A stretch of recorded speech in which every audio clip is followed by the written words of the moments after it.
দেখুন এই জিনিসটা টিফিনে চলবে, একটু নরম তুলতুলে স্পঞ্জি টাইপের। তো চলুন দেখিয়ে দিচ্ছি কীরকমভাবে করলাম, আপনারাও বানান।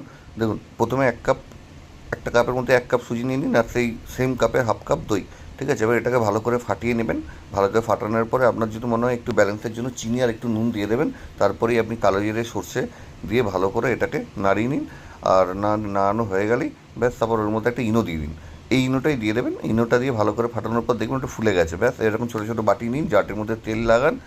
তেলের মধ্যে ওটাকে হাফ কিংবা যতটা আপনার মনে হয় দিন, ভর্তি করবেন না, কারণ এটা ওটা ফুলবে। তারপর একটা কড়ার মধ্যে জল বসিয়ে আর এই বাটিগুলো রাখার মতো ঠিক যদি আপনাদের কাছে এরকম থাকে স্ট্যান্ড, এই স্ট্যান্ডের মধ্যে বসিয়ে ঢাকা দিয়ে দিন।